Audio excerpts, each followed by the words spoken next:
रे घर में कौन न तो जाता तब जाता तो हम सोचे पकड़ लेबो कौन के बोला भी कर देबो कपड़ा से तोप ना देबे हम अरे बनल घर के बेटी है वो हो जाते है खाने व्यवस्था ही कोई ले वाला हां तो वही भी को तरी भरोसा करी हमरा पर जाई छुटा कमाई अपने। हां तो हम जा रहल बाड़ी। हां हम नारायण घाट कमाए। हां तू घरे कमा।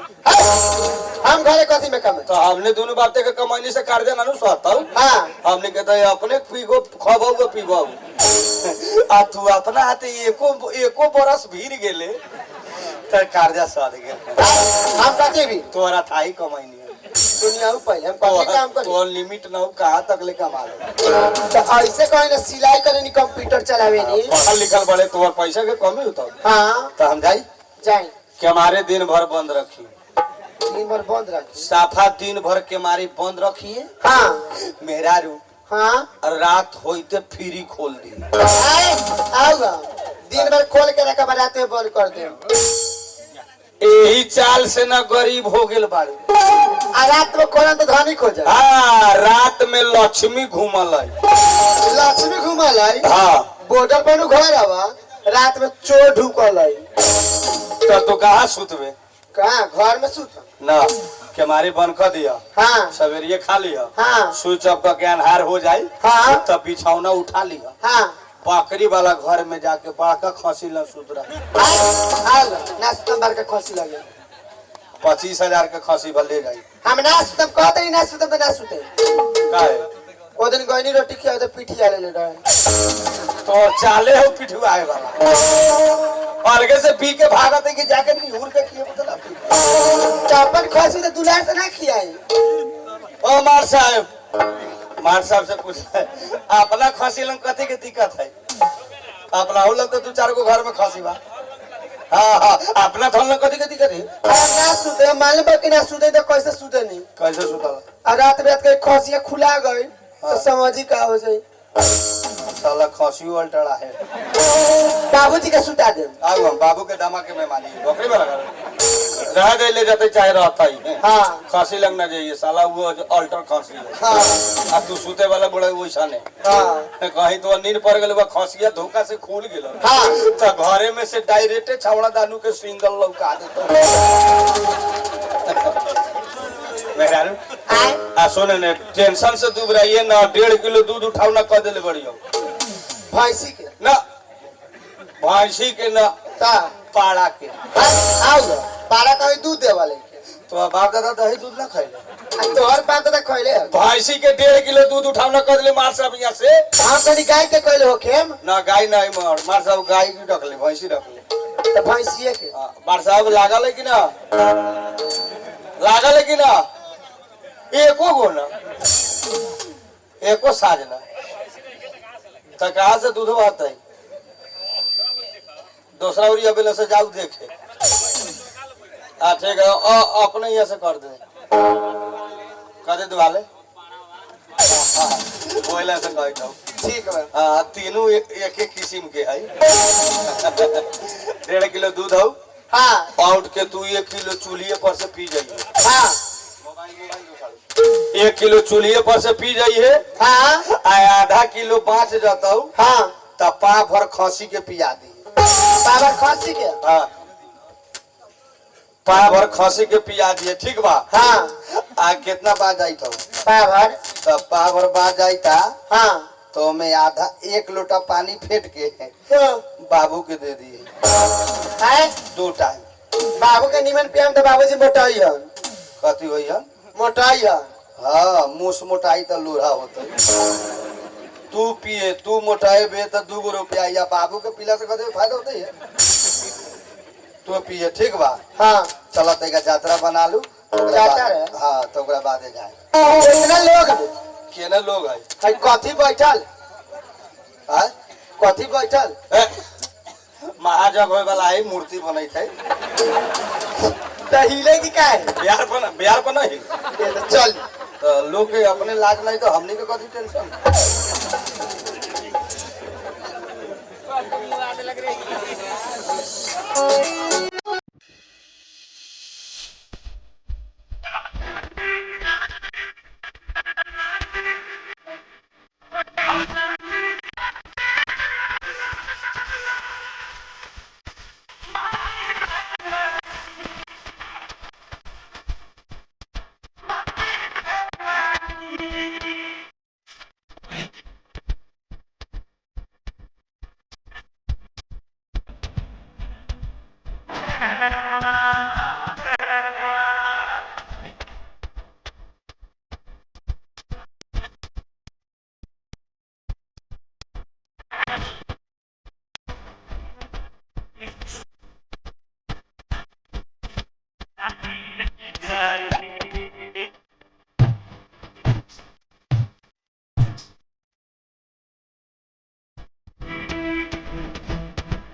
बाबू के बोलाओ बाबू से क्या कर ये पिए पर नहीं यार फेर बात है चाहिए तो चाहिए ठीक बा बेग गांव बेग बे हां के ना रू घरे में जाए लेके चले मोबाइल मैं डालो तो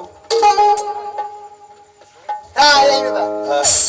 कहां से बेग ले छोड़ा है गरीब के घर में यही मिलबे कर ला बाय बाय जा रहल बानी बाय बाय अपन ख्याल से खियाले से रह जाए सोने ने हैं आम तोले बाबू के देखत रहिए सामने में से देखिए अरे तो आम तोले बाबू के पालकी के बांस लेकर लभा दिए खियाला बिनु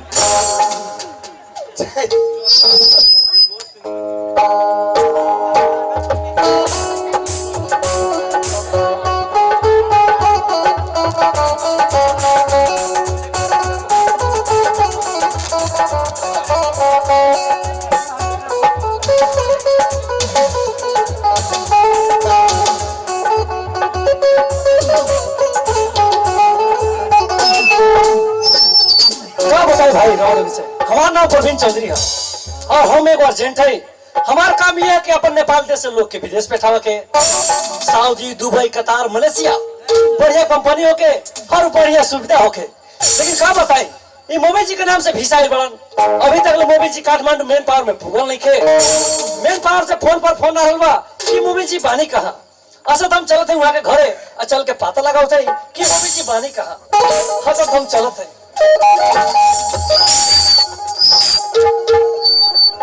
हाँ जी माँ साहब मोदी जी घर या बड़न अच्छा मोदी जी तो बहुत अच्छा घर लेने वाली जी छत पिटा गई और देवाल के थाहे नहीं के। अच्छा इनका घर से हमारा कौन काम बा हम आवाज लगाओ थे कि घर में बानी के ना क्या जी मोदी जी घर में बानी जी अरे के बड़े रे हाँ रे जी रहुआ क्या बोलते नहीं हम मोबाइल का मौगी बोलते हैं नहीं अच्छा मोदी जी का मौसी बोलते नहीं हाँ उनका घर वाली अच्छा उनका घर वाली हाँ मोदी जी बानी कहा चल गई हाँ लेकिन गोयल कहा काठमांडू काठमांडू हाँ लेकिन अभी तक तो काठमांडू भूगल नहीं खे।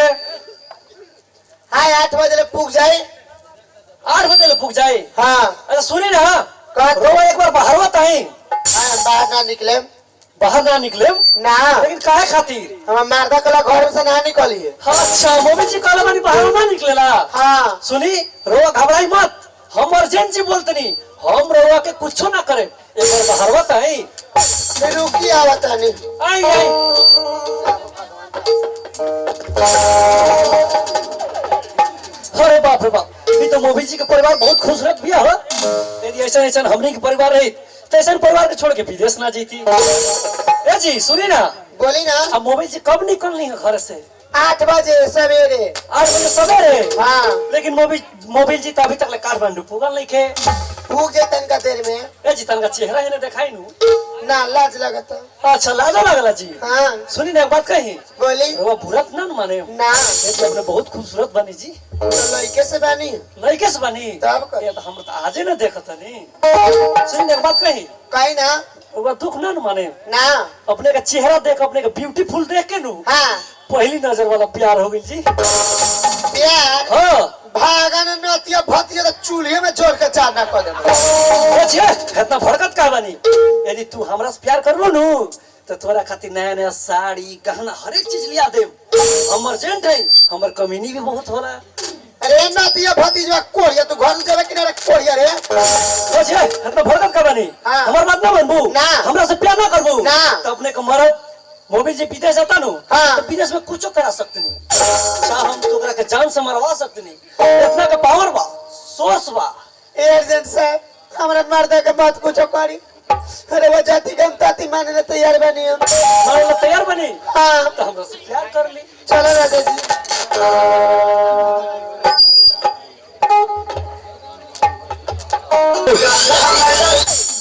मेहरारू रे ए जी, ए मेहरारू अपने के दरवाजा पर के चिल्ला रहल बा जी। हाय ओए कौन भीख मांगा। हाँ चाचा केमारी खोल तो। एजेंट साहब हम मर्द फिर के भाग आइल। कहा मोबी जी आ गई नहीं। ए जी हमरा के कैसो के बचा ली नती। मोबी जी देखिए नु तो मार के हमर पीठ फाड़ दे। हमरा के बचा ली। हमले उपाय बाके कौन उपाय बाजी? अरे वाके मोटी बनाए तड़ी गे। मोटरी हाँ। जल्दी बनाई। आई ना हाथ नहीं। अरे केमारी खोल, खुश खबरी हाउ।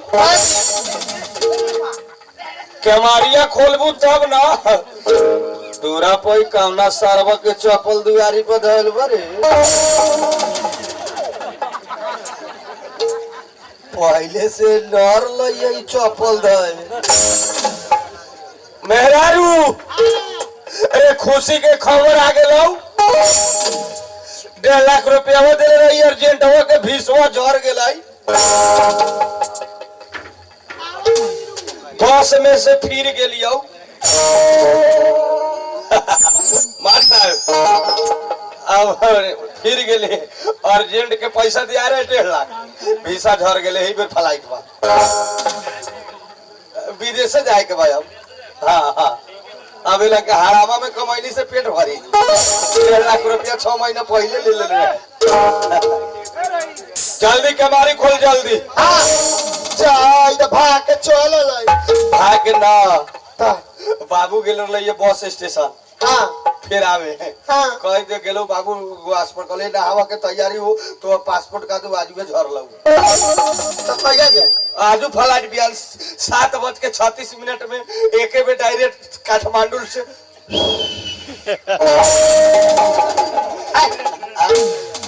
गाड़ी माई के चढ़ावना हां का जाई बाजार कुछ सब्जी किन के लाई। घर में कुछ नहीं थी।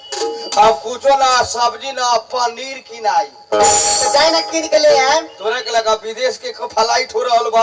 हां महीना में 1.5 लाख। ठीक है तू फ्रिज किन ली है। फ्री हाँ काहे ले। फ्रूटी धके ठंडावेला। मेहरारू दुखे भागे लउआ। हां इधर आई लेकिन एगो बात कौन घरवा में ढूकते भारी काहे लगई। अरे वागनिया बाहर हाँ वही टेंशन में अभी घर नहीं की बाहर ले। जी हम मेहरारू हमरे टेंशन में घर में ना बहर ले ना आ विदेश अब जाइत रही तो अब कैसे बहरत। बाहर हम सोच सोच के चला खियावा आ जल्दी हमर जाई ना बाहर अभी नहीं के खाना अब कुछ। बाप रे बाप आधा घंटा में हम बस पकड़ के कटवा फ्लाइट। तो जाई ना 5 मिनट के बाद आए कुछ होई का घर में ना पहले भी ना ना है कोई ना पर्सनल वाली कपड़ा बदले जात नहीं है के। ऐसा का बोल दो दूसरा को से बदल लाज ना लगी जाई ना। घर में टेंशन हो का तो ना का टेंशन ले आओ खाए ला ले आओ तो जाम बैठी आता है। रे हैं आई घर में माटी उधड़ाए लो। का बताई रहुआ से एगो बारका बिलार अपना घर में छरप गइल बा। 1.5 किलो दूधवा उठावना कहले वाले वही से। हां बिलार लोग के बिलार बिलार साले बिलार पकड़ा गेल तो हम एक ही ईटा में कपार फोड़ दो। अरे बैठी लेके आते बिलार